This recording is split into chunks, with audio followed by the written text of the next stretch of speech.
Okay, well, welcome to the June 13th meeting of the British Empire Study Group. Everyone is welcome. We're an open society. We enjoy all aspects of philately, postal history, and, perhaps we'll have some hybrid meetings sometime. So now what I'm going to do is turn it over to my co-host, Rob Lutens, to tell you about tonight's presenter. Thank you, Joan. Good evening, everybody. Our program this evening shines a light on civil censorship in the Solomons between 1939 and 1945, the years of World War II. The Solomon Islands, referred to as the Solomons, consist of 6 major islands and over 900 more that are smaller. The Solomons are considered a part of Oceania, bound by Australia to the northeast and Papua New Guinea to the west. The Solomon Islands are a luscious group of former British islands wrapped in the mystery of plantations and headhunters. Known for the Battle of Guadalcanal and the near loss of the man who would become one of America's most beloved presidents, John F. Kennedy. And in 1998, the movie The Thin Red Line was released. It was a fictionalized version of the Battle of Mount Austin, which was part of the Guadalcanal campaign. Our presenter, noted historian and philatelist Ian Kimmerly, shares the story of censorship in the Solomon Islands from the days before Pearl Harbor through the various occupations. He'll also share some forgery examples. Every message, even those written on coconuts, was subject to censorship. A little background about our presenter this evening, Ian Kimmerly. He was the author of a weekly stamp column for the Ottawa Citizen Globe and Mail, president of the Ottawa Philatelic Society, and opened a retail stamp shop in 1984. He's an exhibitor and an auctioneer. He served on the Canada Stamp Advisory Committee for 6 years. He's been a presenter at American Philatelic Society summer seminars. He's a founder of the Sparks Auctions, and he's also a fellow of the Royal Philatelic Society of Canada, a member of the Order of the Beaver, president of the Vancouver Island Philatelic Society, and is now semi-retired. He collects philatelic literature, fakes and forgeries, and of course, Solomon Islands material. So without further ado, I give you our esteemed presenter for the evening, Ian Kimmerly. Thank you very much. It's a great pleasure to be here among fellow collectors, and I just wanted to say a few words. That one of my approaches always has been to have something which has interest. So rather than accumulating stuff, which I do anyway, I look for things that are a challenge and are difficult and complicated, and try to solve multiple problems. And with censorship, that is something that if you don't do it, you're just not going to get anywhere, because there's just so many ways things can be different with censorship. And even in this period, in the last few days, I have found mistakes that I made a week earlier. So anyway, just to start, we're going to start with something that's quite iconic, which is the war canoe. This is from Gizo, and it was a war canoe.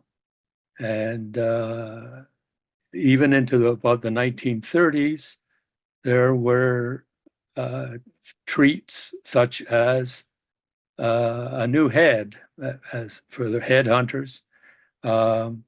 Those days have changed, and obviously, fortunately, and in 1941, there was a canoe race, not a war canoe, with 4 contestants, probably organized by Sir Harry Luke. And if we can have a look at that one very quickly. It's not a very good image, but the agenda will be a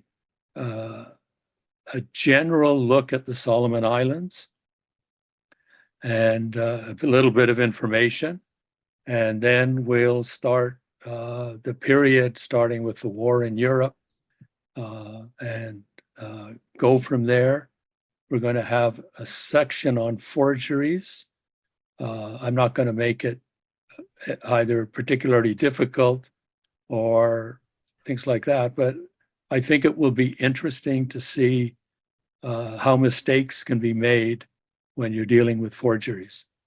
And the final section will be censorship from 1942, which is quite different from the period before 1942.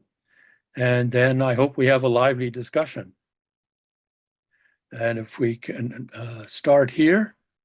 The reason I show this is that, among other things, you can see Guadalcanal, but it's based on the voyages of Alvaro de Mendana, who in the period 1567 to 68 tried to colonize basically the northern parts of the Solomon Islands. He was not successful, and as far as I know, there were no further European explorations for some 200 years. There were explorers and whatnot, but they weren't trying to colonize. So the current names that are on this old map are Santa Isabel, San Cristobal, and Maleta, and Guadalcanal. And Guadalcanal is sort of right in the middle. It's the easiest one to see. And my last note is this attempt at colonization is 50 years older than Plymouth Rock. So I think that's just an interesting fact. And this is a map of the 6 large islands and many of the small islands. And we'll show a red dot at Giza. Okay, well, we're showing it at Tulac. Okay, yeah, there we are. That's Gizo, which is one of the 3 postmasters that we have in this period, from 1941 to 45. And the next one is Tulagi, which is right there. And you'll see a larger picture of Tulagi and Gavutu in a minute. And the final one is Vanikoro, which is way a little bit lower. We need a little bit more to the left. There. Just move up a little bit and we're at Vanikoro. Vanikoro is interesting. It's really popular for collectors. And it's quite strange in the way it became a post office. The Cowrie Lumber Company wanted to start processing large logs, and they brought in a crew. It wasn't a particularly large crew. The whole population, the population of Vanikoro is only about 60 people, and with approximately 10 who are not native. And it's sort of strange that you can have 60 people having a post office, and right next door there's an island, Tikopia, with 3,000 people, and they never get any kind of post office. The island of Maleta has about 45% of the population, and they did not get a post office until 1946.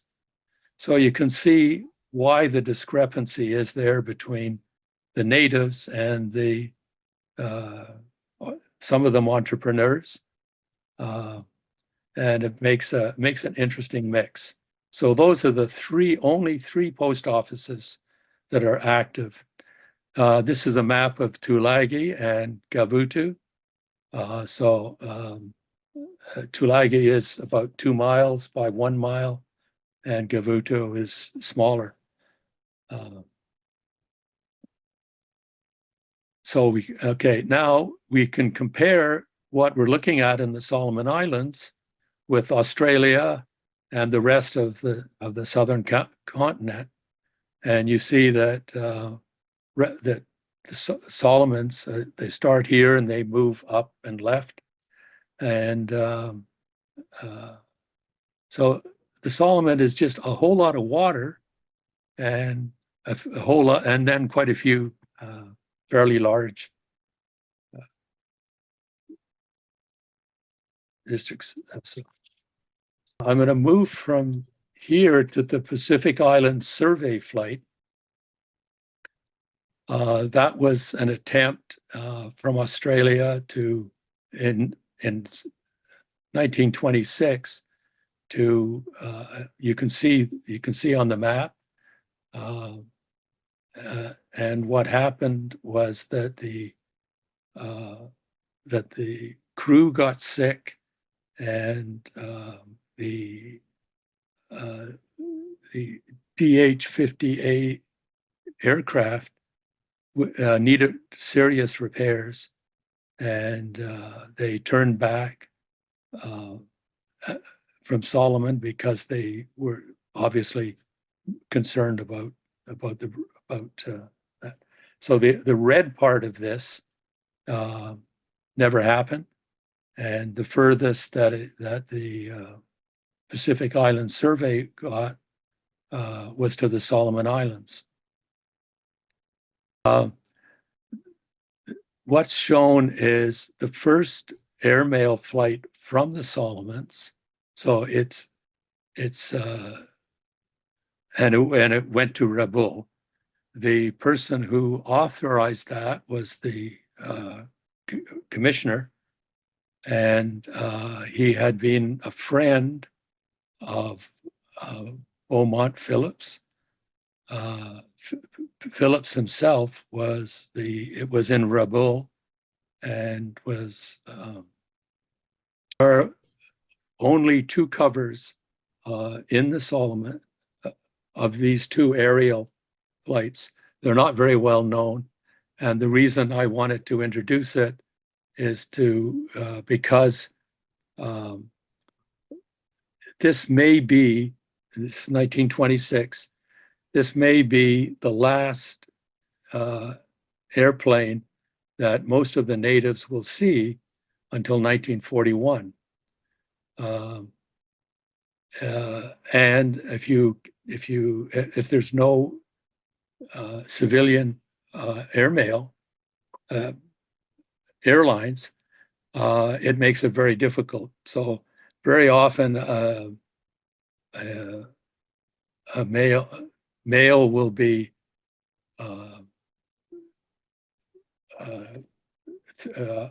3 weeks or more. Normally, there is a 3-week period when mail is dropped off, and if you happen to miss the last one, you've got quite a wait, and if it's airmail, you're not going to get very fast, and you'll see some examples where airmail really took a long time. So this next one is what I've been usually trying to do, is to connect the censor marking with some event or some prominent person. This one doesn't have prominent people, but the important thing for me was the fact that it was the 23rd of September, 1939, when this censored cover was prepared for the Solomon Islands, but not from the Solomon Islands, because this censor and for a period, all the others were not coming from the Solomon Islands, but coming from Australia. So this is Australia. Here we see from 1940, the date is not quite readable, but this is from Mrs. O.B. Hugg of Mara Bay in the north end of Cristobal, writing to a manager at McGath's real estate agency, probably looking for a place to leave in Australia. And this next one is from S.A. West. That's all we know about him, except that he lives in Tulagi. And the interesting part of this is that this is not censored by Australia. And the reason for that is that this is Ireland, and it's a non-combatant. So the mail would go from Tulagi through Australia and be censored when it arrives. So the next flight is one from H.W. Bullen, who's a clergyman, and we'll see a very interesting one that he had he would have had a hard time receiving, and it's quite interesting. The next one is Quinn Jin of the Kwang Chong Company. He's writing to the United States. And again, we've got the Australian censor markings. And I don't know very much more about him, although he obviously participated in some activities and was one of quite a few people who got the British Solomon Island slogan.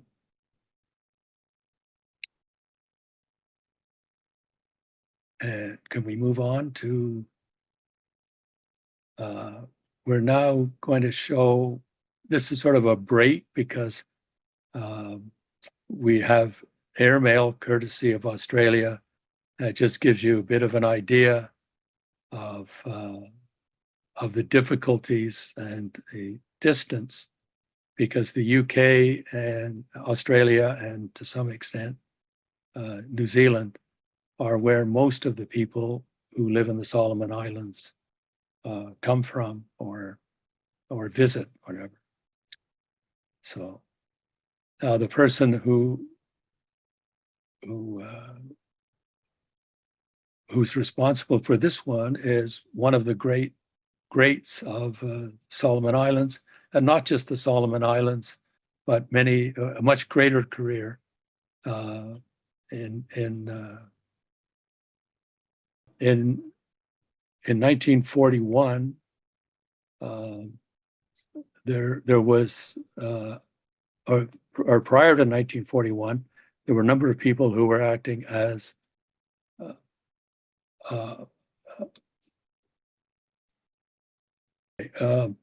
in 1941, the Coast Watchers had a small Catalina airplane, or more than one, and the fact that Martin Clemens was with his stamp did. Here is the cover that Martin Clemens sent almost certainly to his mother, because he can tell her that he has enlisted. He can tell her that he's had a promotion. He can tell her many things, but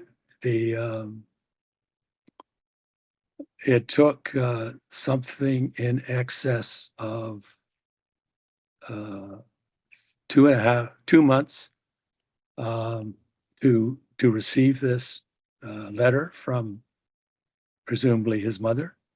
And Martin Clemens was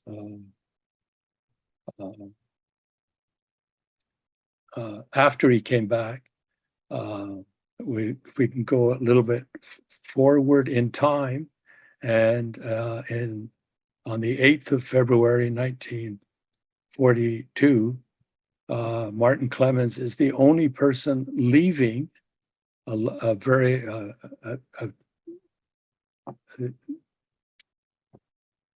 the only person leaving and coming back into the Solomon Islands. And on February the 8th, there was a massive attempt for many people to just get out of the Solomon Islands. Martin Clemens then becomes the senior person in the Solomon Islands, and with the Japanese attack, he is forced to survive, manage, and he wrote a book called Alone on Guadalcanal. Alone on Guadalcanal, and I hope that's Joel's voice. That Because if is. it is, Joel was very prominent in getting it ready, and I'm really glad that he's here. Thank So, you. welcome to Joel. Thank you, Ian. Yes, Martin Clemens and I worked for a year on that book, which was compiled from 3 of his manuscripts. And we pretty much operated by fax because he was near Melbourne, Australia, and I was in Brooklyn, New York. Yeah. Right. So the upshot from the Japanese attack is that Martin has to live off the land effectively. His book is correctly titled because there were lots of people involved with what Martin was doing, but he was in charge. He had groups of natives who came to him for help. There were increasing concerns, and several times he had to move up into the mountains in Guadalcanal. The Guadalcanal is 8,000 feet high, in one of the mountains. Several mountains are 7,000 feet high. So it's a fairly good place to hide. Is the Red Cross appeal. The Red Cross appeal, if you have the, I think, 1947 book, will say that there are none known correctly contemporary. There were 2 that were, one in the literature, but there are at least 2 that were just simply labels with a notation on it. But eBay, roughly 2000, started finding these for people. And now there's at least, I would say at least 10 that are certainly not added after the fact.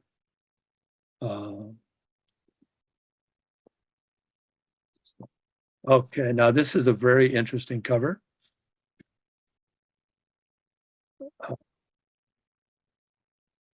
And what we're seeing is New Zealand has fully censored this. It's to Bullen, who we've heard of before. Well, he calls it Tulagi, but actually it's about 3 miles away. And from New Zealand, it has to get to the Solomon Islands. Now, the normal practice, obviously, would be to go up through Australia, and which I'm sure, well, I assume happened, but it didn't end in the Solomons. It ended in Rabaul. Now, the only explanation I can think of is that people in Australia realized that this airmail flight could be done faster by going through Rabaul, and that suggests that there might have been a float plane from Rabaul to the Solomon Islands at some time before it would have happened through Australia. So that's a fairly interesting and reasonably valuable item.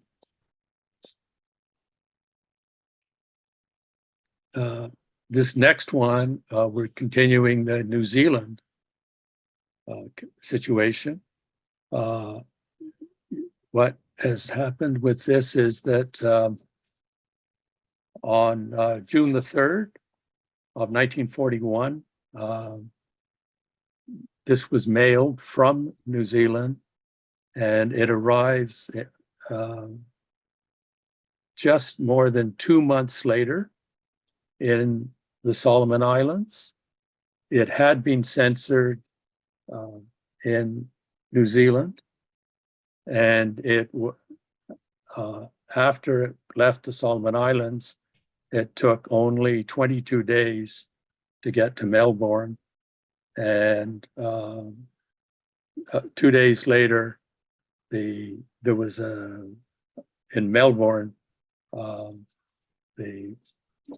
the recipient finally received it. Here's one. It's a letter on His Majesty's service, which means that the official from the Solomon Islands is doing something official. That's obvious. And it's addressed to the United States. And you can, because of this. Anyway, there's quite a large white censor mark, and that's number 1511 from the United States, which unfortunately you can't see. And it's a case of, now that it's 1941, the Americans are considering censoring, etc.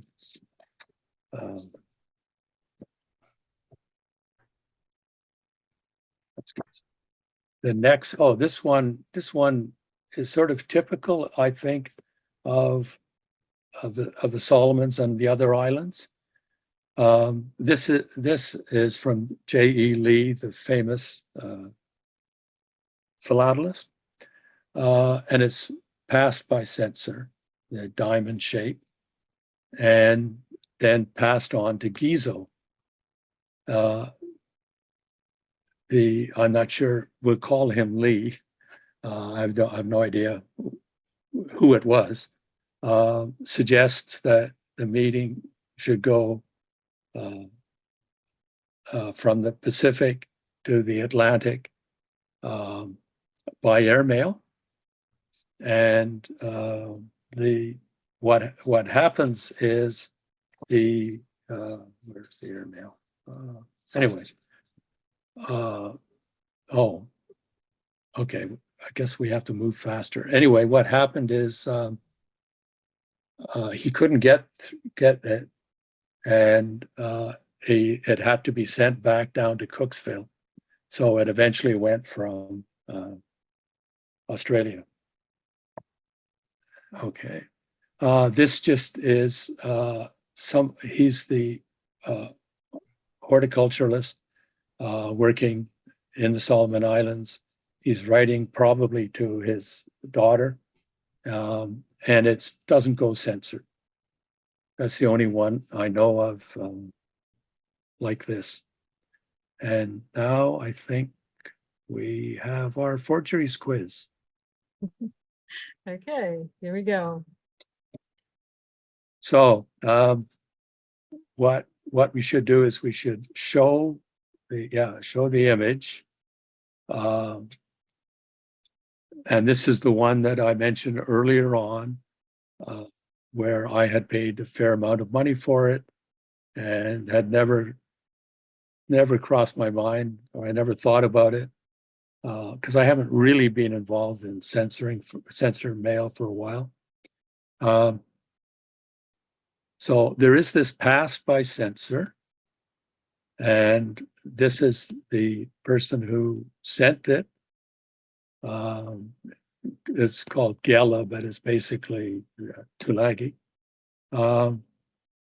And there are 4 ways that you can prove that this is a forgery. And at least 2 of them are really easy. But the challenge is to get all 4 possibilities for legitimate reasons why you know this is a forgery. So how long should we wait? An hour? A minute? Yeah, we'll be, you know what, we could, we'll see how the chat picks up, see if anyone has even takes a gander at it. The USA is a non-combatant at this point, so they're out of it. The British Solomon Islands does not have any censor markings at this early stage. So they're out of it. Australia would not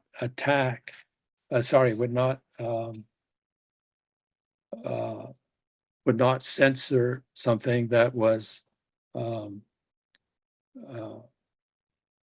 out of combat, at least not a non-combatant. So what is the 4th one? Well, the 4th one is that if this had been in Australia, it would not have been this censor marking, but it would have been the diamond-shaped one that you see quite often from Australia. So those are the 4. Now, what I'm showing now is photocopies, just a few of them, and they all are from the only book that I know of censor in the Solomon Islands, and I'm quite disappointed in it, but I understand it's difficult when you see things, and especially if collectors believe, an inexperienced collector believes that they have something which is genuine. So I've written, the item is described, but that's the description of the text. So this first one, first,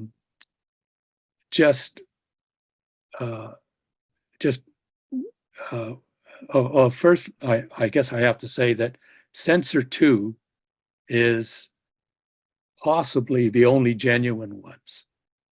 And I come around to that later. But right now, this is Censor 3. It's going to Australia, to the United Kingdom, and Censor 3 is Brisbane. So this is a genuine. It's a genuine, but it is not anything to do with the Solomon Islands, or this postmark has nothing to do with it, rather. So the next one is, now this one is Vanikoro. If you only got sort of one male, 3 males a year, which was about the average for Vanikoro, you're not likely to need a censor mark when there's only 60 people in the whole island. So this one is Censor 4. are passed by Censor 4, which is also Australia. So we can pass on that. But you see, what I used to think before, I used to think these were forgeries because it could not be a Solomon Island item. This is called the Lunga forgery. And I own, of course, quite a, this Lunga marking is fairly common. It didn't last very long. And it has, always had some people who believed that there were forgeries of it. Now, one of the dates is, I don't have it here, but is I've got two of them and they're not forgeries. I have found quite a range. I've measured some of them and they don't meet what the forgeries are supposed to be. So this is something I don't know what the answer is to. And the more I try to find out, the less I'm convinced that there is a Lunga forgery. But I hope at some point to be able to prove it correct or not correct. So that's this one. This one, I only want to mention that from here, you really can't see the passed by Censor. This is quite early. It's November of 1939, and it has a great white swath of some kind of anyway. So it's described in the literature, but I think it's like one chance in 1,000 that this is legitimate. And here's the problem with what the literature has. They have, they don't give the number, but it looks like there are a few dozen of the hand stamps that are number one. And they're used both in Lunga and Tulagi. And I've never seen one that, I know several other people who have significant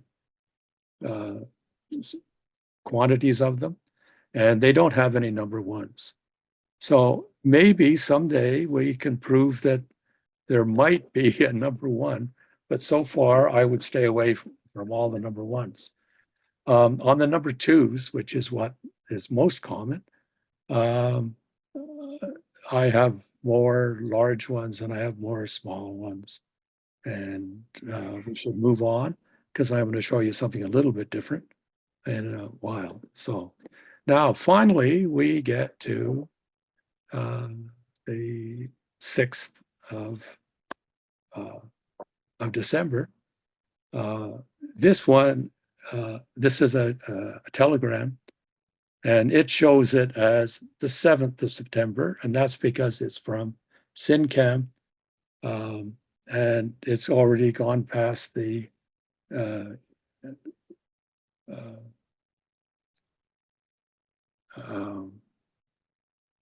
it's already the 7th day. I'm sorry, do you mean the international dateline? Yeah, the international baseline, yeah. So this is a contemporary telegram, an original. And I just thought it was interesting. Okay. Moving on, we have a Vanikoro example with Roger Wells as the recipient. I'm not sure how he got that. Well, I don't know how he arranged it, but he got it. But he sent it. Went by Australia, came back by Australia, and the reason it's important is it's the 9th of October on 9th of October. And if he had been in the Solomon Islands other than Vanikoro, he would be running from the Japanese and hoping to outrun them, because only in Vanikoro could that have happened, given the date of, okay. So this is the 10th of January, or is it? No, so I'm sorry. It's the 10th, yeah, 10th of January in 1942. So it's one of the early examples of just before the sort of rush to get out of the Solomon Islands, and it receives a pass by censor, Australia cancel.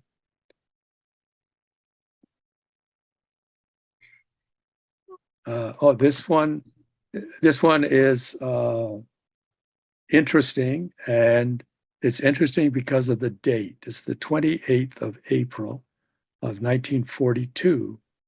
Can we go back one and we'll come back up? No, sorry, not back, forward one. Okay, this is the person who sent it. And it's hard to believe that he was still functioning, because every other important person in the Solomon Islands area like this was no longer there because they had fled this scene. Now, did Badley stay, or why is it's one of the puzzles, and it's nice to have puzzles. I don't know I don't know if we'll ever know the answer. I suspect that Walter Badley, who was the Bishop of Melanesia, Yeah, had evacuated Tulagi and was up in the hills in Malaita yeah, at Auki with the resident commissioner. yeah. All accurate, but at this period,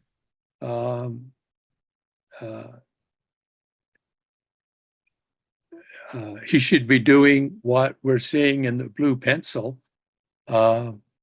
which is obviously in Auki, and it's being censored again by Australia. And the next screen is the first that I have, censor marking from the Solomons. And that's only, I think, 6 days after the one we just saw. So after that, anytime that you see this censor marking, it's from the Solomon Islands. I don't think it's been faked, but unlike some items,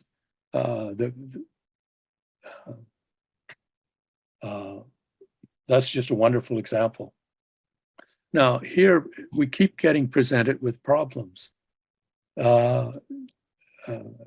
Michael Forster is the recipient of this letter. He's being told that he should be paying his dues for his club, and he doesn't get the mail, that mail saying that he had to pay it by May the 11th. Well, with the normal practices, May the 11th, and you need to have it by the 24th of June. That's almost an impossibility or a practicality. So Forster should be using a Solomon Island censor. So one possibility, he's on leave and he's in Australia. Another possibility is that he made some arrangement to skip through and find a plane somehow of and doing it from the Solomon Islands.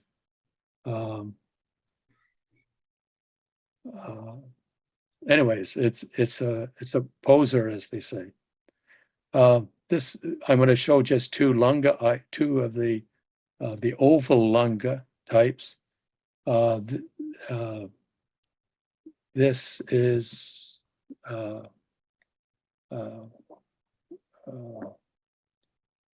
can't remember the name of who I sent it to.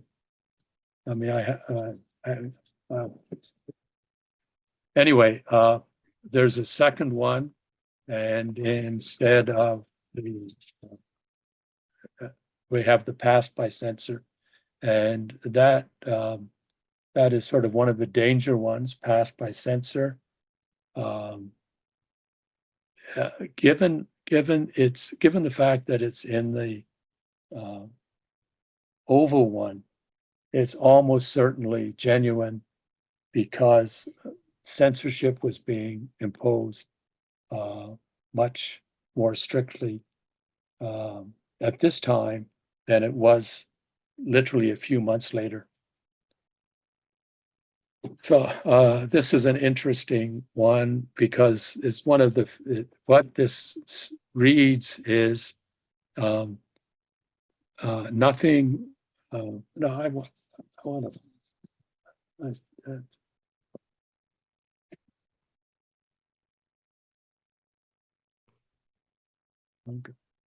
It's writing in native script, only village news, father, and it might be DANY, might be further.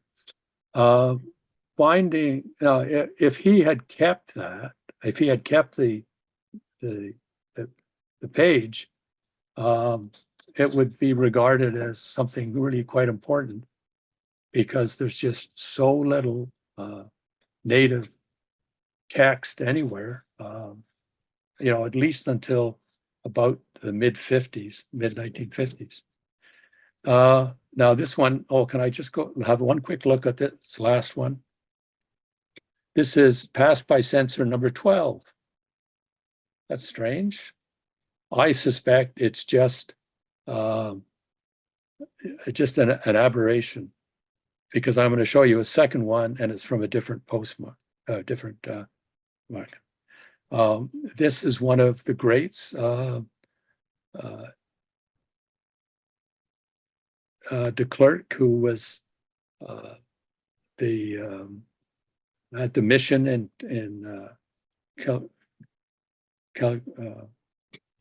mission.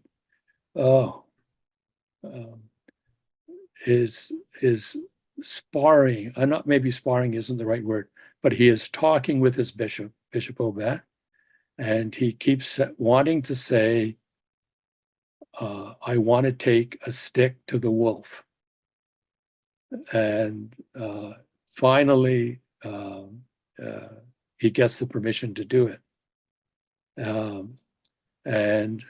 He was, can I keep going? I'll move as quickly as I can if I can keep going. He saves the lives of several sailors. He uses the 1,500 people in his. He makes very oblique remarks, and Japanese aren't found again in his area, so that he did put a stick to the wolf. Okay, on to the next one. This one is going to New Zealand, which is the reason I put it there. And the next one is, this is passed by censor, self-censored by Cooper.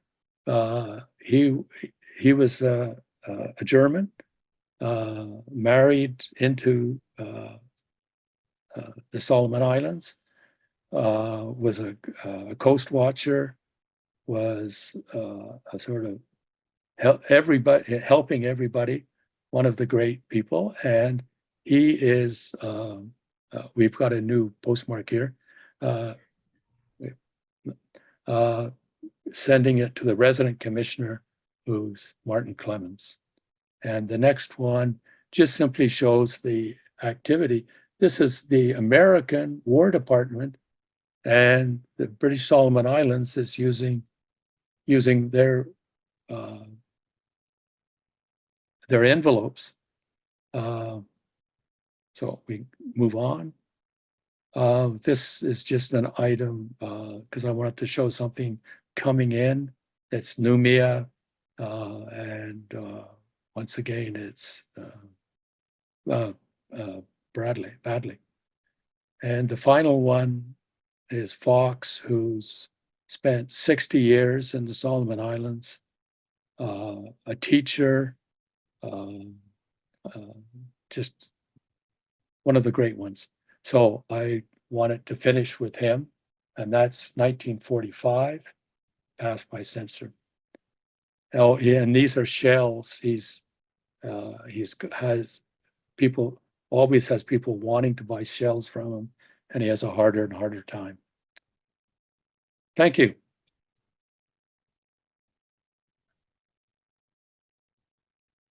That was really interesting, Ian. I'm going to turn it over to Rob to ask some Q&A. As I Thank bring you, it in Joan. the middle. If you want priority coming over, please raise your hand. Joan, can you bring Robin Sherman over? Oh, definitely, my pleasure. Ian, until Robin comes on, have you ever been to the Solomon Islands? No. That's a pretty quick answer. For sure.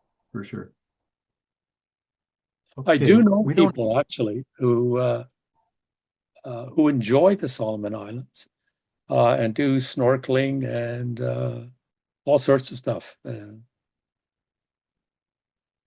So yeah, I get to hear people tell me about it.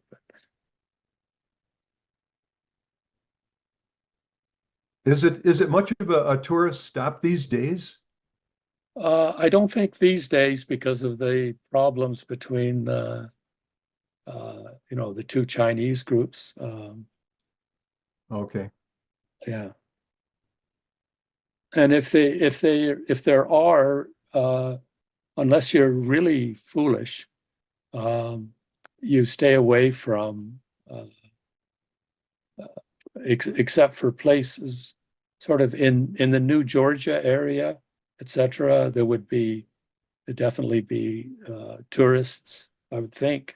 But in the ones that are primarily native, it's pretty dangerous. Uh-huh. The photo that you showed at the beginning with the stereo-opticon image of the warships, the war canoes, that was from that's from the 19th century, am I correct? I don't know. It could have been very late. Oh, 19th century. Yes. I think it is. But it also could be very, very early. And yeah, in the 2000s. All right. Let's see. Robin Sherman's got some comments to make if we can get him to come on screen.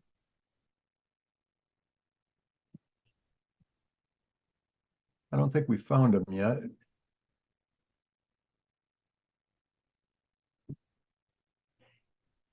Ricky Schlussel made a comment that in the forgeries of the 1907 first issues, the boat with the oars, uneven lettering, the uneven lettering in the word British Solomon Islands, the uncolored areas in the curves flanking the name panel, oarsmen are larger, and the last paddle on the right touches the land.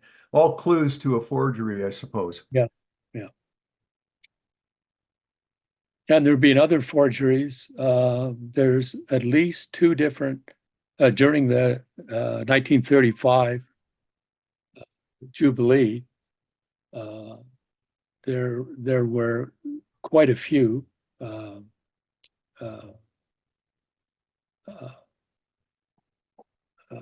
quite a few forgeries there. Mhm. Ian, you had one cover there that had a 5 shilling value on it. Yeah. What would the content be for some, with that much postage? I think it's just a filler. I mean, that's what the contents would be. He's just looking for a postmark of 5 shillings. Because I mean, I noticed most of the regular postage was just a few pence. Yeah. Nor Well, one of the items I was going to show, but I took out. I had 5. This is the early period. I had 5 items that weren't censored, and all 5 of them had airmail stickers. One was going to the UK, and 4 were going to Australia, and they didn't have censor markings. The ones that went to Australia, the 4 of them, all of them were part of the I think anyways, it's a business, and it's something like Buy Australian, but it's Australian anyway, and it was all the same company, and I guess the Australians just let them go by without knowing exactly where they were headed, and I just thought that was quite unusual for Australia. When the evacuations were taking place, who was performing those? Was it the Australians or the Americans? For whom? I mean, for the Solomon Islanders? Yes, for the islanders. Okay, well, there were people. Martin, obviously, Martin Clemens was one of the ones who was helping it. Some of the staff were very happy to get away. Others were, Martin would certainly be one of them, were working with the natives. And the natives were very, by and large, very loyal to Great Britain. And I think the Brits reciprocated in a way.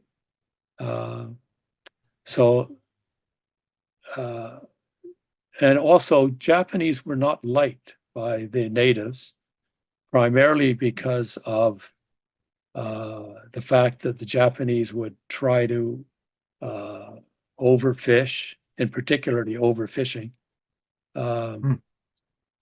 So it was a easier task than it might otherwise have been.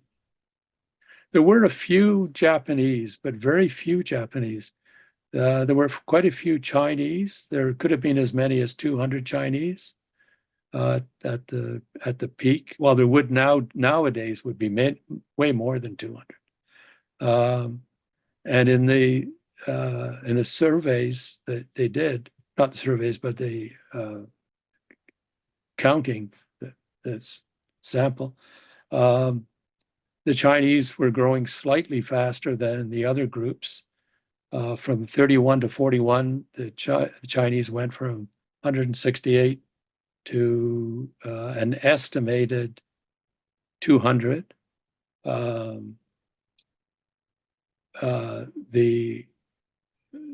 The estimate for the whites would, or they call them European, is probably too high, because there were people leaving as early as certainly 1940. And then the Melanesians and the Polynesians each had separate categories. Obviously, Melanesians were the much largest group. One of the problems they had, particularly starting as, well, I know continuing past certainly 1950, that there were areas that would have just no hope of surviving. Measles was just, killing thousands of people. One that I do know the figure for was a place that had 7,000 people, and a few years, about 10 years later, they had 588, and it was just Can that's- anybody hear that's- me? So why don't I see myself? Can I say Yeah. something? yes. This is Robin Sherman here. Ah. I can help you a lot with what you've been asking tonight, Ian. First off, I'll go backwards, but Bishop Baddeley stayed in the Solomon Islands right through the war. And he was the only person, the only bishop to do that, the only clergyman to do that. Most missionaries who stayed through the war were in the smaller villages in the more remote islands Yeah, and stayed there during the war. right. Martin Clemens had a gang of people who, locals who were most helpful and did so much for him. They helped him as much as he helped them. In fact, they probably helped him more than he helped them. And I could go on for a long time about this, but I won't, because there's so much to cover. Well, That cover you showed, which was, you said was a forgery, and there were 4 reasons for it being a forgery, I don't think is a forgery at all. I've got covers from Holloway, the same guy, and he, at least I know one, I know I've definitely got 1 and perhaps 2, and I might have more. And I don't think any of them are forgeries. well, I'd love to see them. If Well, we I can we can- send you copies, but what else do I want to say? A lot of the censor number 1, you didn't mention censor number 2, which was first used in Shortland Island. Shortland Island was open as a post office when the war started. yes, And given the censorship number 2, it closed in March 1942, and the censor number 2 was transferred to Tulagi, which was censor number 1, and been given censor number 1 at the beginning. oh, that explains something. Yes, And Tulagi also, that box passed by censor chop is a Solomon Islands chop. It is not an Australian chop. And if I could get to my collection, which is up in the attic, I could actually tell you probably roughly the date it was introduced. But it was probably about in early October. There was also an open by censor chop, which was introduced in Tulagi, but it was only used for 3 days. And then it was, the authorities must have decided they didn't want an open by censor chop. So between I think it was the 10th of October and the 12th of October, I've got 3 examples, but those are the only dates I've ever seen for the open by censor one, which was used in Tulagi. The number 4 censor in Vanikoro, I've got at least half a dozen covers with that on it. I think they're all addressed to foreigners because there would have been no need for censorship for anybody who lived there locally, because as you say, the numbers of expatriates in Vanikoro were very few.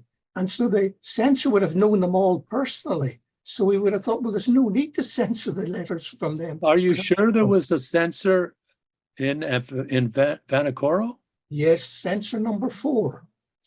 And those chops are provided by censor number 4. And I also have another Roger Wells cover similar to yours on the 9th of February 42, I think it was. And I've got the registered receipt for it. Roger was never in the Solomons. He lived in Grimsby in the UK, and he was a great one for sending messages or sending covers in 5 or 6 at a time to colonies all over the world. And he managed to get those 6 covers to the Solomons, to Vanikoro, by whatever means it was. And there was a plane flew in each week to Vanikoro, but most of the correspondence was by surface rate, by surface mail. And he must have got the covers in by one or the other for processing in Vanikoro. And I've got another one with exactly the same date that you have. There's a few other things that I cropped up when you were talking.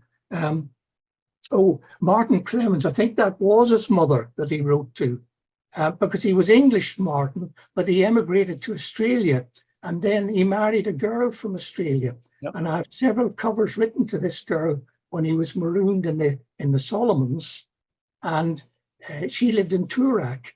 And then when I wrote to Martin in 1993,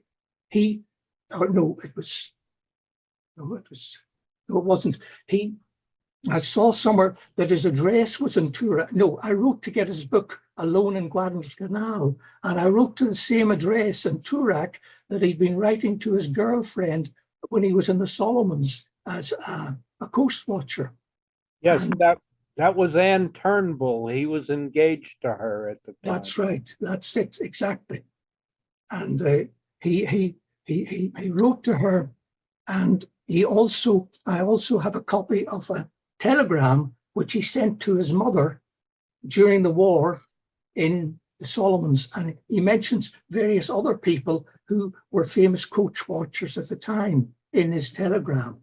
And so yes, but somebody else had corresponded with him and asked him if he was going back to the UK again, and he said, I don't think I will, because I'm now established in Australia, and I've got a house in Australia, and I don't think I'll ever make it back to the UK again. Now, there's other things I wanted to mention as well, but unfortunately I couldn't write them down all at, in the time as you were going through the covers. So that'll have to do for now as far as communicating with you is concerned. Well, you've given me a lot of very useful information. If you guys like, we could arrange a private Zoom session for the two of you, and we'll let you play poker with all your cards. Anyway, Carl, you have been so patient. Thank you for joining us. Not at all. I'm just far away. That's why I have to be patient, you know. There were a couple of things that interested me. My specialty for almost 40 years has been Irish censorship. And one of my exhibits is called The Postal Isolation of Ireland, British Censorship of Irish Mail. The British, you made reference to the fact that Ireland was a non-combatant. Well, neutral is the term that we usually use. But you've got to remember that the British instigated and created the postal service in Ireland. All the surface mail went through the UK, other than airmail, which came in. In fact, I've discovered that the British and Americans made an illegal arrangement to bag the Irish mail as British and delivered it in foils. They sent a BOAC plane to pick up the bags, censor it, bring it back and deliver to them as Irish mail. Totally illegal, which they also billed the Americans for. And when the chief postal censor got the note, because I have the documents from the archives, he wrote on the note, they wanted it so they can pay. However, I digress. The Irish, as I say, the British created the Irish, the circulation of Irish mail. The majority of Irish mail was censored by the British. You will find covers that are not censored. I've got one here, and I remember Robert Johnson was in Dublin one time, and he did return mail. Unfortunately, he passed away. But I've got a Solomon Islands cover, a cover to the Solomon Islands in 1945, actually in 44, which it says the person not in BSIP returned to sender. it was censored by the Irish, the British, and the Australians, and went to the Sydney Dead Letter Office to be returned. Yours is quite interesting, but Surface, it just got passed by and didn't get censored, but not because it was going to a neutral country. The other thing that I wanted to comment about is you showed covers which are in John Little's British Commonwealth. What is it called? It's called British Empire Censorship Device, Australia, New Zealand, and Pacific Islands. You seem to have taken some of his covers, and that's what you've based some of your information about forgery or not correct or whatever. Did you ever correspond with John about it? Because there's he's got quite a lot of information in there. I'm not sure if he's still around. It's been a few years. I mean, the other person that might be Is his book still in print? yeah, it's available. Oh, It's let me just have a look, see when it was. If you go to the Civil Censorship Study Group website, 2008. So, you know, compared with some of the censorship books, it's relatively recent.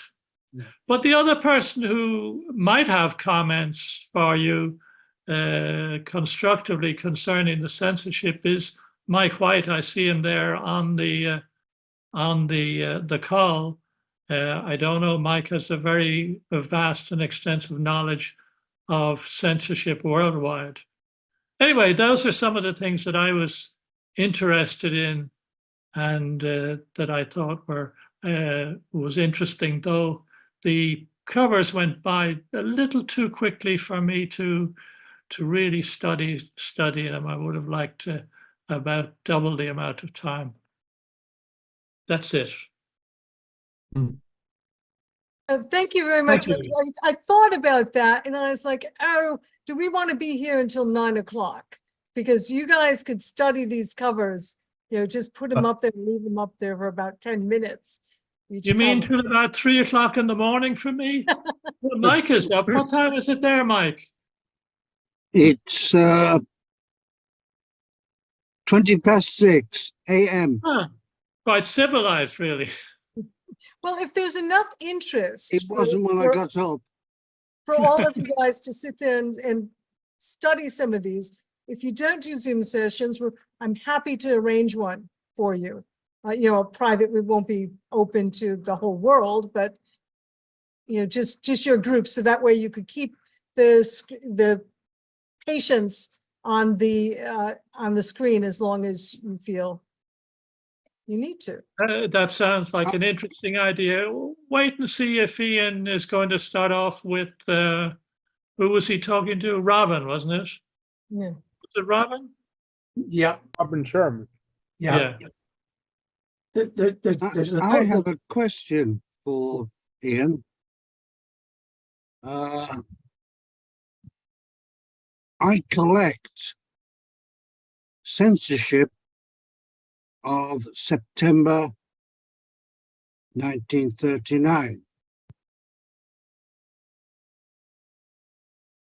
I have not got or seen anything from several of the Pacific Islands in that period. One of them is the Solomon Islands. When exactly did censorship commence in the Solomons? I actually can't give you an exact date, but I can tell you that it was certainly not anywhere. No, it would be at least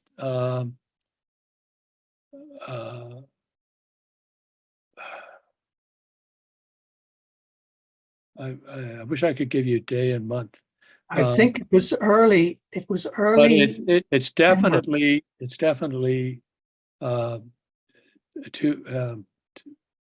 42. It's definitely 42. No, it's earlier than 42. It's much earlier than 42, Ian. John Okay. Little, it's October 39. Oh, Let I me think, help you. I think The censorship in the earliest- Solomons began in September of 39. September of 39, that's right. Yes. And if I Okay, don't- well, I'll tell you why I did not say that. I mean, why I didn't make an issue out of it is that I'm not sure how many, but around 15, maybe 17 really nice items from the Solomon Islands going to, just primarily coming into the Solomon Islands, but also out. And in every single case of the ones I have, there is no Solomon Islands marking. They're Mhm. all Australia, every one of them. Well, I've got 2 covers at least from Shortland Islands, which are Yeah, censored in 1939, and they Oh, yeah, are okay, both yes, censored too. yeah, I agree. Yeah, that. I don't know what type of. Tulagi, I've got some. Well, And Dick, I also have quite a number of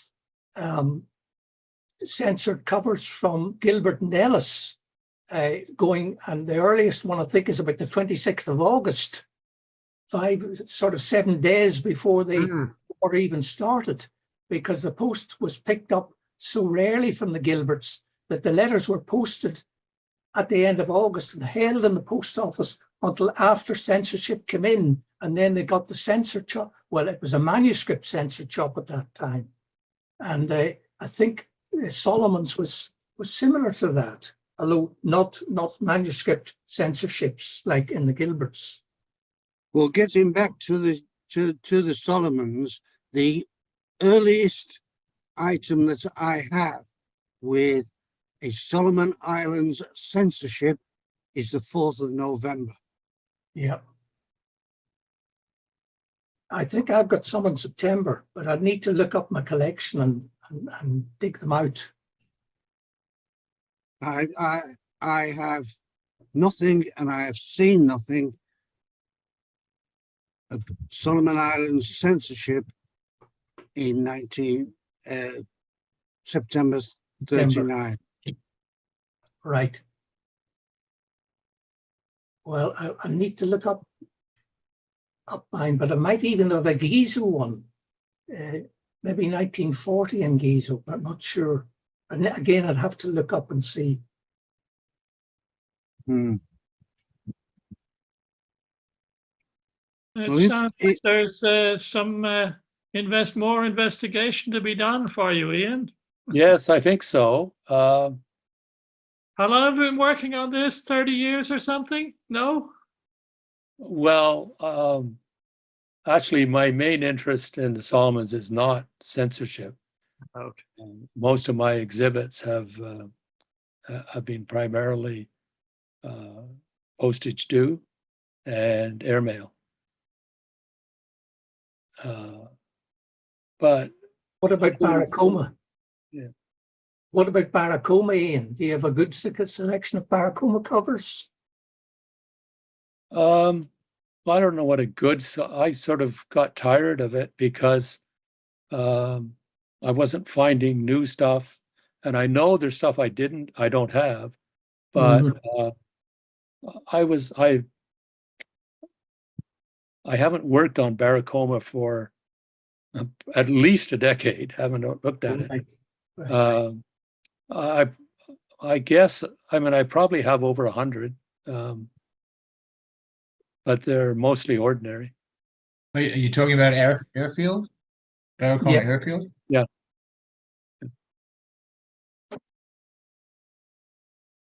I've got a really quite an expansive collection of Barracoma, right from the start through to the final covers, and some unusual ones cancelled in red ink instead of the normal blue. Blue? Yeah. And Well, then, those were there were I think we all know sort of about 4 or 5 names that were quite active trying to find ways of making something a little bit different. But Well, and the reason why and the reason why I did this in the first place is I was just astounded that everything that was going to Australia was censored in Australia. None of it was coming from the Solomon Islands. you think so? I thought most of it was originating in the Solomons, but the transmission of the mail, if it was going to Europe or somewhere like that, often went from the Solomons through Australia. And so the Australian censorship automatically censored many of these covers, even if they'd already previously been censored in the Solomons. Yeah. But if they weren't censored, they still censored them in Australia. Well, I guess all of us have something to learn from each other. Yes, yes. Well, that's the best thing about these Zoom meetings is because when you're sitting here in the United States or in the Northeast, you only get some people. When you have a presentation like this, where you're putting something out there, you get input and you find out, oh, this person has this stuff. And I think these are a wonderful way to help build the knowledge of philately without having to wait for a book to be published. And I agree with that. Yeah, absolutely, Joan. Yeah. Yeah. That's why I'm willing, like if you guys want to, you're doing a deep dive in this, if it would help for you to get all your collections together and compare notes, happy to do that, because I think it would really advance the knowledge of the area. Yeah. Ian, I just looked up the Civil Censorship Study Group publications list, and while they do list the book, it is listed as being out of stock. So if you ask Joan to give me your email, I'll talk to not Chris, he's no longer with us, Graham, and ask him if he happens to know of any copies. Thank you Graham, very much. Yeah. he lives The out other, in, sorry, Carl. Yeah. The other thing, Ian, is have a look at Cavendish Auctions' next auction. They have a lot of literature in there. Cavendish, I don't think lists with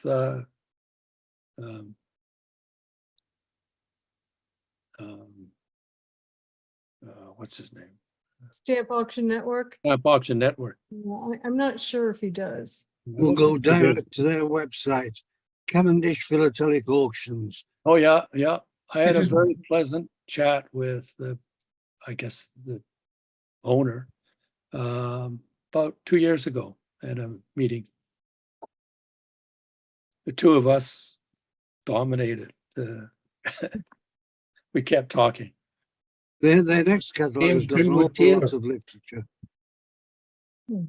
James Grimwood Taylor is the Cavendish owner.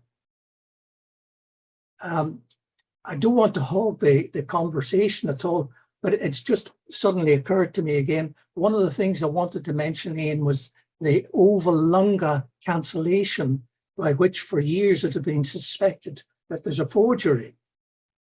And I think that I don't believe there is a forgery. And the reason I think the reason is that it's come about is because it was made of very soft rubber. And when it first was produced, it was quite precise and small. And then after just a month or two, it had spread so that the image was a larger image of the postmark. But and I think that's been confused as a forgery.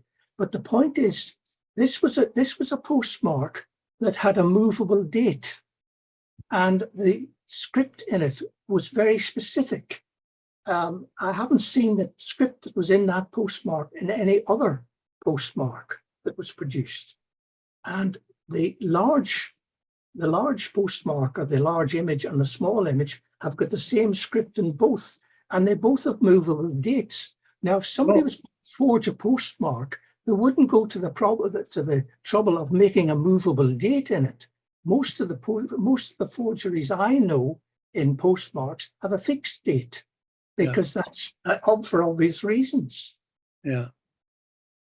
So Well, I think, apparently one of the dates is July 17, I think.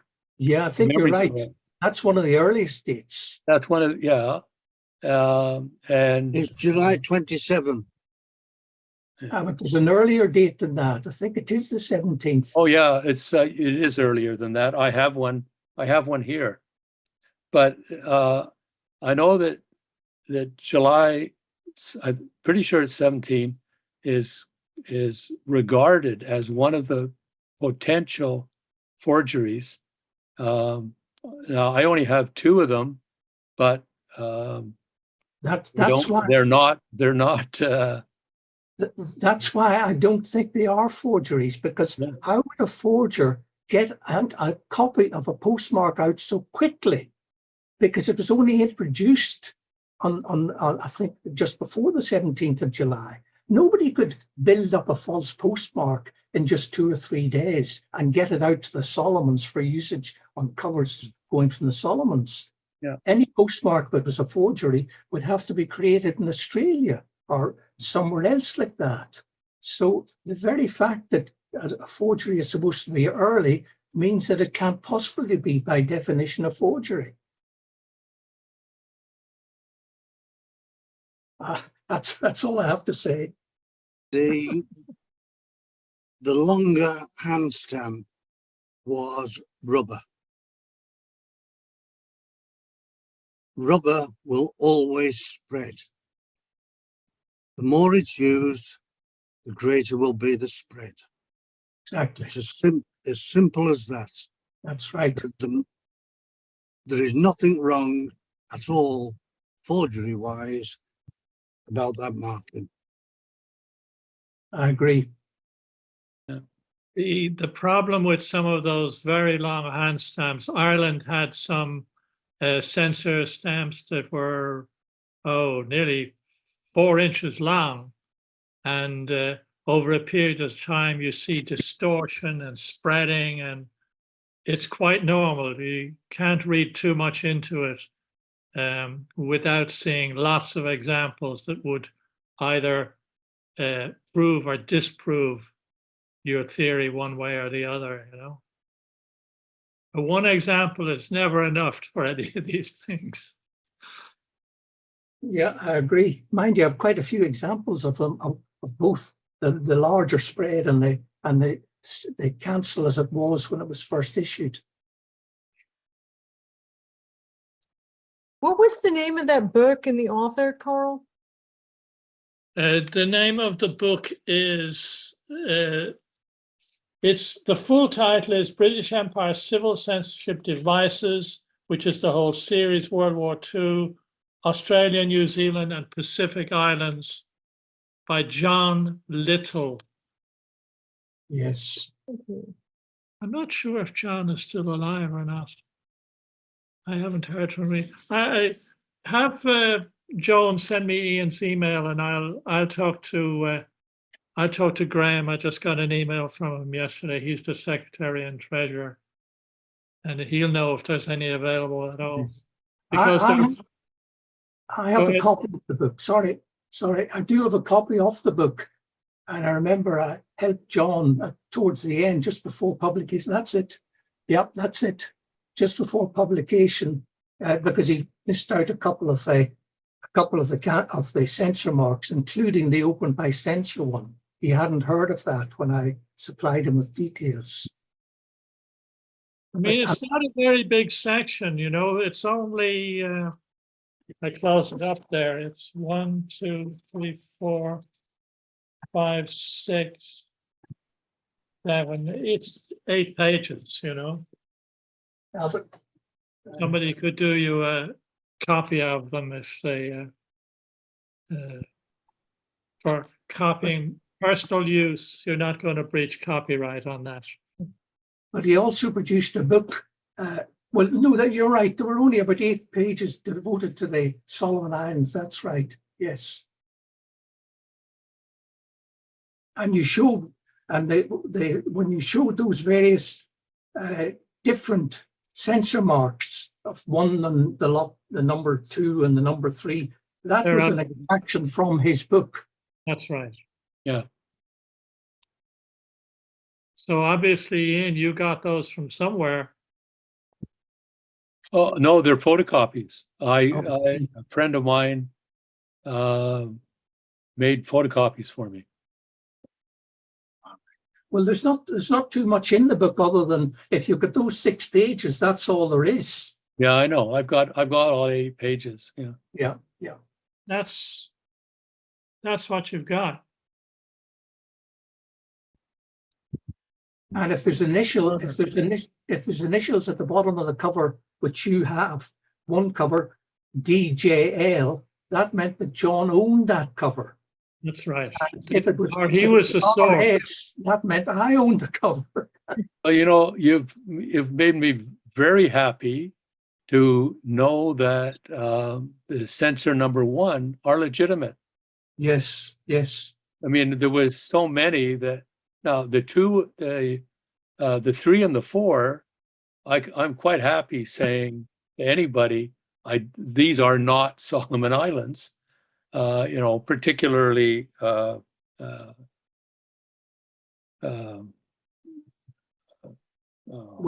3 or 4 are. 3 and 4 are Solomon Islands, Ian.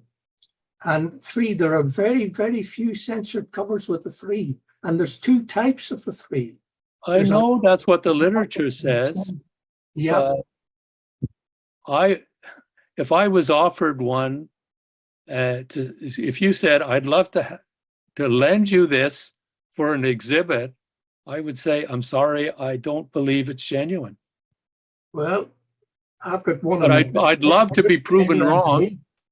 It's got the Gizo postmark and it's sent from Gizo and it's got the chop on it. And one of them is addressed to the National Westminster Bank in the UK. Now, why would somebody in the National Westminster Bank in the UK arrange for a forgery of a British Solomon Islands cover? They wouldn't. A bank wouldn't do that. It would be an individual who would do it. Yeah. So I'm convinced that the 2 copies I've seen, one I've got, which is the large one, and the one that John Little had was the smaller one. And he outbid me for that way back before. But I was really interested in that one because it was addressed to the National Westminster Bank. Usually I find with forgeries, if I have it, it's probably good. If someone else has it, it's usually a forgery. Good attitude. That's a good way of putting it. Does that get you into trouble, Joan? Well, Kisan, he does the forgeries. Yeah. So, Yeah. no, Very I've interesting. just seen that all the time when you're trying to argue for one of these, one of these guys with a, a certificate. Yeah, yeah. Good. So Well, it's I'm very going to good. have to, sorry, I'm going to have to love you and leave you because it's now 25-1 where I am. So Robin, where do you live? In Edinburgh. Oh, wow. Oh, my gosh. So it's now 20-1 in the morning here in Edinburgh. So I've got something to organize tomorrow morning. So I better go. Oh, just stay up. Nice. That was good. I'll That's probably do Steve that on the guys, 4th of right? July when they're having their general election. But anyway, just now I'll go to bed. But it's been really nice, and I've really enjoyed your presentation, Ian. And it was I love everything Solomon. So it was a joy to me to see your covers and that cover to Martin Clemens' mother, an absolute fantastic cover. Thank you very much for everything. Thanks. Well, thank you. Bye. Bye, you all. I learned a lot. Bye-bye, I learned a Robin. lot today. Thanks. All Bye. right. Good night, Robin. Bye. Yeah, well, it's 1:45 for me, so I'm going to leave you and love you till the next time. I Well, don't thank think you. I have anything else to vent over. Ah, Good night, folks. Good night. Nice to see Cheers. you. Sophie. Good night. Bye. Good night. Same here. Steve, do Yeah. you do much with Solomon Islands? Because you're an islands guy. sorry? Do you do much with Solomon Islands? Oh, a little bit. Okay. I was fishing out my copy of the book. Oh, you- Ian, if you want, as I was fishing, I kind of lost track of the conversation. Do you want me to send you a copy of the this couple of pages? I just photographed Oh, it. I have them. I have them. Oh, okay. No, I'm sorry then. I just didn't know there was anything else, and I've been looking and can't find it. Can't find, so I just have photocopies, but that's adequate. Because I have another book that it talks about the first families in the Solomons. It's a big black book. And it's earlier. It's from most of the 1890s, and some of the tales they talk about are pretty graphic. It's like, Yeah. holy moly. I have about 10 books, I think. A couple of them I haven't read yet. That's right. It's always homework. It's Yeah. always homework. But I was intrigued, even though you talked about it a little bit, but the labels, I thought they were very interesting. That just kind of like wandered onto your covers there. I don't know much about it. I mean, I'm sure there's a whole study that could be done on the what must be half a dozen labels. I had a fairly long presentation on it, and everybody said you really have to publish it, but I haven't done that. But yeah, it is very interesting. One of the problems you would have as a collector is it's very hard to, I mean, I've got some of them which are clearly genuine, and there's many that, they seem right, you sort of feel good about it, but there's others. I got one recently from Germany that I'm pretty sure is not genuine. I think there's still quite a few of the labels around. They come in six to a pack, and So you can be busy up late at night making more covers. Hmm. Yeah. well, yeah, I could be, but I don't do that. Well, I understand, but because you're too busy trying to catch up when you're reading. But I think if there's in Borneo or in Malaysia there was a series of stamps or labels that were done at 1 cent, 2 cent.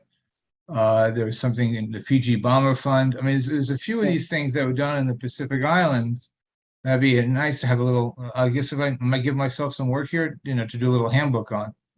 Yeah, it would be interesting. Yeah. I mean, just to gather it all in one spot is a bit of work. Well, I got at least half of mine from eBay, and I've stopped looking for eBay for at least 15 years. But in the early period, I got fabulous bargains. Now, when it came to Martin Clemens, I think I paid over $1,000. And I would do it again. But I don't want to dominate it or make it uninteresting because there's nothing left to buy. But I know from this evening that there is more to buy. Well, you think you've covered something, and maybe you don't notice anything for 20 years, and suddenly you go look under a rock, and my God, you wouldn't where you least expect to see. That's what keeps us all going. Ian, on the labels, Stephen, there was a book produced by a guy called Edwards. It was a floppy backed pamphlet, basically. And he listed a tremendous amount of, or tremendous number of differing labels. And I actually like them, but I am very, very wary of I agree. buying any that Joan, gives me Joan, I'm going to cause have for to leave. concern, Okay, Joe, because I do know thank you very much. that Sorry. people have bought blank labels and placed them on covers. Do this. I know that for a fact. Oh, sure. So for me, if a label is tied, I will be inclined to buy it and price it appropriately. If it is not tied, then I will take a step back. Simply because officially they should never be placed on the front of an envelope. And they probably should not, in some cases, not meant to be tied to, the governments don't want them tied. That's They right. don't want them to be representative of postage. Well, that's one thing, and, Yeah. and secondly, Of- the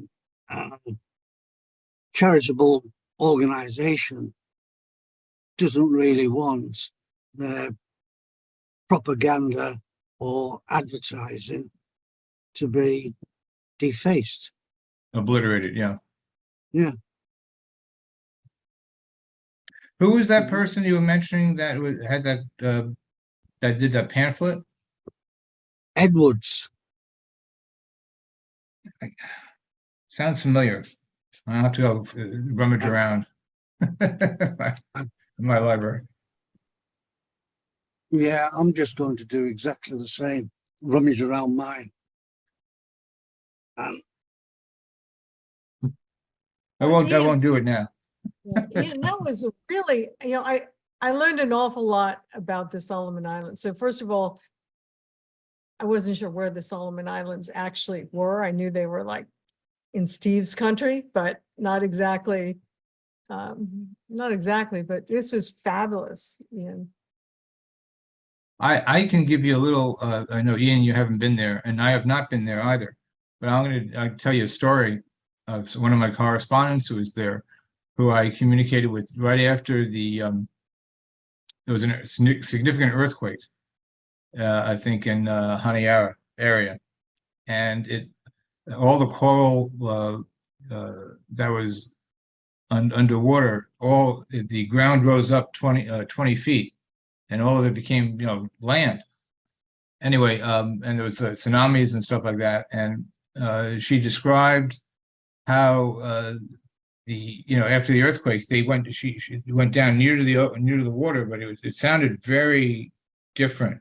I don't remember how she phrased it, but it clearly this person really witnessed the ocean doing something that it doesn't ordinarily do. And I thought I'll try to dig that up, that correspondence. But it was interesting. I mean, this is if you're living in an island, it's been that way ever since you can remember, since all your generations can remember. Suddenly it changes. What did you do to your head? Anyway. I read a story of some travelers. I think they were from Germany. I don't remember what country, but there were either 2 or 3 men, and they looked for very exciting places to have vacations. And I don't remember if I read it somewhere, or I think I read it somewhere. And they went back into the bush, as it's called, in the Solomon Islands, and tried to interact with a group of basically Stone Age people. And this was either 2000 or 2001. And so that, some of those mountains can hide an awful lot of stuff. But it's amazing to think. Now, they did have a knife somehow. Everybody can find a way to get something if you need it desperately enough. So they did have a sharp knife, but nothing else that wasn't Stone Age, according to this, these people who went on that vacation. And that's the year 2000 or Mhm. 2001. But by the same token, a lot of these places are much more resilient than you realize. Yes. One of the islands, Rennell, I believe, they had a tremendous one of those hurricanes, or I don't call them hurricanes over in that part of the world. They call it typhoon, not typhoon. Cyclone? Maybe, what's that? Cyclone? Tsunamis. No. It's I think it's a typhoon. Yeah, we call them hurricanes in North America over there. They call them typhoons. Anyway, this is a big one, and it kind of had a bullseye right on Rennell, and everybody was like really concerned about what was going to happen to the people there, because it kind of came up without warning, and it kind of flattened all the trees on the island, and so the government flew helicopters over it a couple of days later to see if they needed help, and everybody knew the storm was coming because they figured it out. And the island didn't have they had no wireless, and they knew it. They could tell by the way the weather was going, and they all survived in the cave perfectly fine. Yeah, It's like, yeah. they, and that nobody relies on anybody else. They rely on themselves. So Yeah. Well, in Tikopia, there was a major, I guess, whatever it's called, just massive. And there were reports, I'm not quite sure why, but there were reports of everybody dying, literally all of them, because there was no response. There's about 3,000 people living on Tikopia. None of them were damaged. They just went into the caves. yeah. That's I mean, if you think about the tremendous explosion in Tonga, a couple of years ago, with that volcano that blew itself to smithereens. And everybody knew once that thing blew, they all had to get to high ground. They didn't need anyone to tell them. And they got their asses to high ground. Only 3 people died. Now, I mean, they had some pretty significant waves here too. Anyway.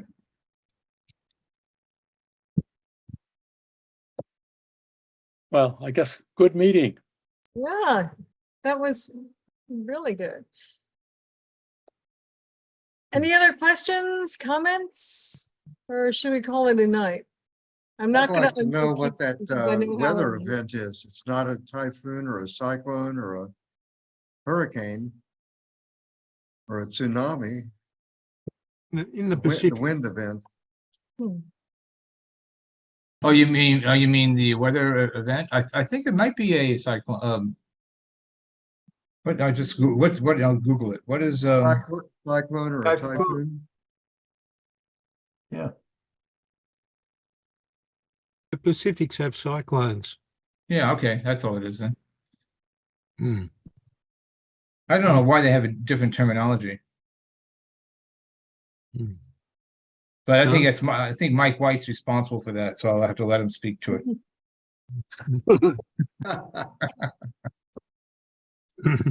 Thank you very much, Ian. I don't have any of these covers, and it's very enjoyable to hear about them and to see them, and I can appreciate such a long number of years to be finding them. It would be very pleasurable. Well, maybe we'll meet sometime. No, thank you very much. Much appreciated. Ricky, are you a Solomon Island collector? If my sound works, yeah, a little bit. I collect a lot. Just a note on what they said before was that the Japanese, when the Japanese invaded in around 1942, Solomon Islands sent all their stock and all their stamps to Fiji, to Sueva, Fiji, for some reason. Well, not all, no. A Not all. lot of it went there, Mike. Is that true? They hid it all. They were trying to hide it all. So that's where they sent it to. And then the wood stuff that was Talagi. That's my research I found out later. And later when it was the Talagi was the first ones to be freed by the Americans, and it was recaptured from the Japanese. And then that post office closed in 1946. So I don't know how many other records there are for it. I think most of the records did not survive. Yeah, well, okay, Tulagi is a problematic in one sense. Very. I'll just give you an example in the literature.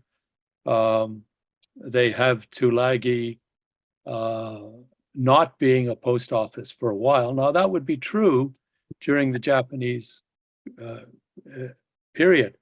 But how do you stop a person, never mind a stamp collector, how do you stop a person from keeping his postage stamps and using them 10 years later, just because maybe he or she didn't have very many envelopes?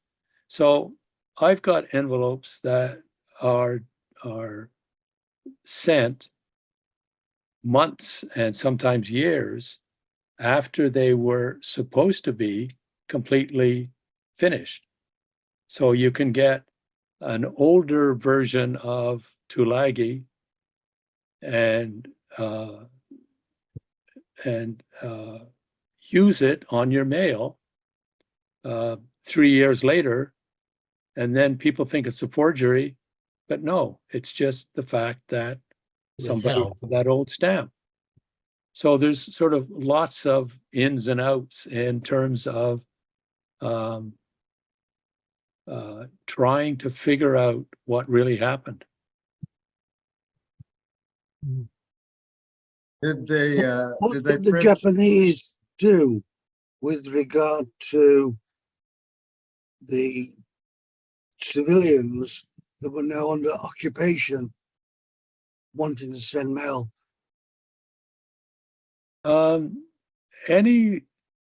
As I understand it, and I'm not an expert on the war at all. I'm the last person to give opinion on the war. Quite a number of people were assassinated, or whatever we want to call it. They were killed. I think they're rounded up. Yeah. Yeah, they were rounded up. It wasn't a wholesale type situation. It was more maybe somebody had heard that so and so was not going to cooperate, and so they went and killed him. So it's really hard trying to be an historian and trying to figure out what really happened when you only have partial information. And it's just a dilemma that stamp collectors have, or especially postal history collectors have to deal with. Well, in Malaya, for example, the Japanese had or allowed a postal system to function for the occupied peoples. Was the same in the Solomons? Could somebody send mail from one of the islands to a different one or not? Oh yeah, sure, yeah. The probably most common example might very well be Kira Kira, where there were enough Europeans and others. And they basically, depending on the time, well, once we get to the 1960s, there's so many, well, even the late 50s. But it's sort of amazing that because there were roughly 500 whites, or sorry, supposed to say Europeans, about 500 Europeans in the Solomons. Actually, people who had jobs, from Great Britain. Well, they were mostly Brits. And I think for the Europeans in Solomon Islands during the Second World War was an extraordinarily dangerous place. Yeah. And they all knew it. And so a lot of them, as Ian said before, they all got the hell out of there because it's not the place you want to be, a coast watcher. And I think in the Solomons in the Second World War.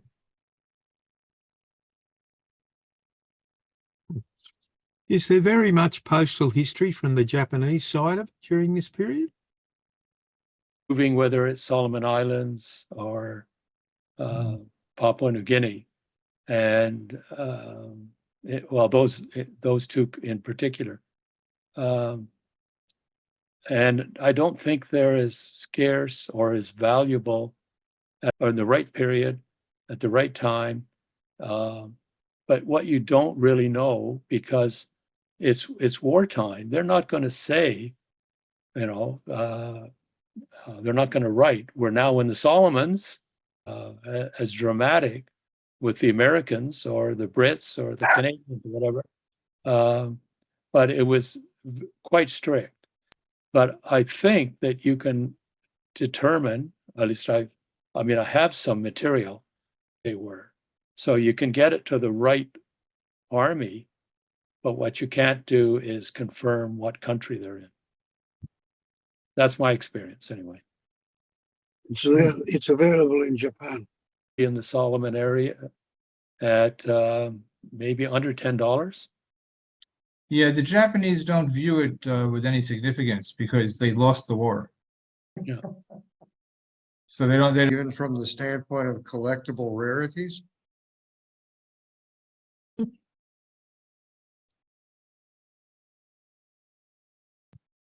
Can't say. Well, I don't think they're great rarities. They would suddenly become very rare. Correct. In the market, yeah. I'd like to know if Guadalcanal is inhabited and what.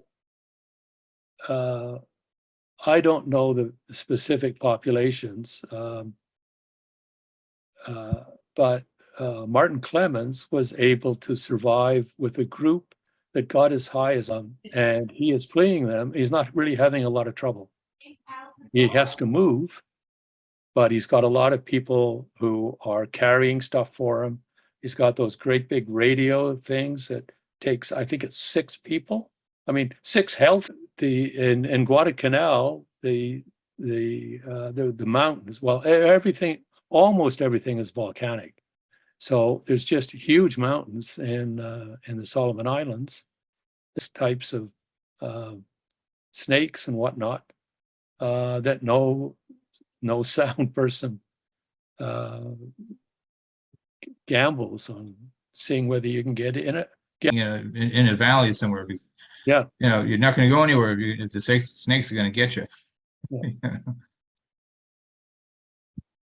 Mm. One of the fascinating things is, now I forget whether it's around Tulagi, but I think it is. There's a group of people who, I guess the best word is worships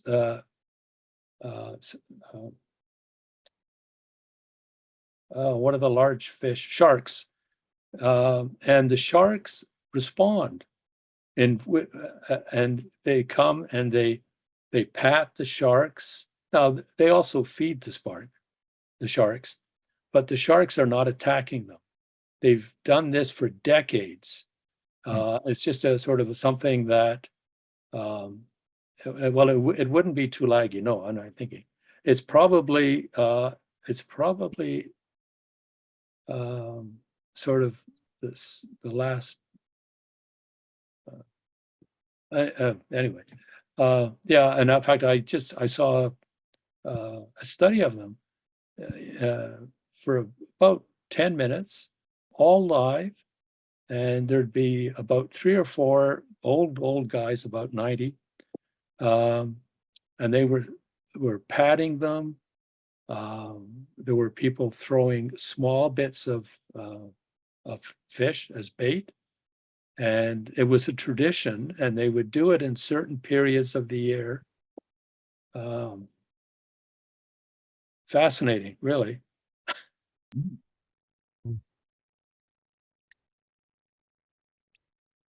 Seeing whether you can get in it.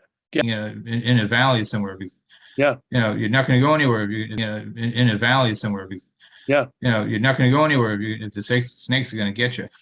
Yeah. Mm.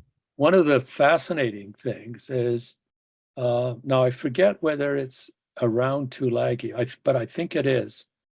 There's a group of people who, I guess the best word is worships one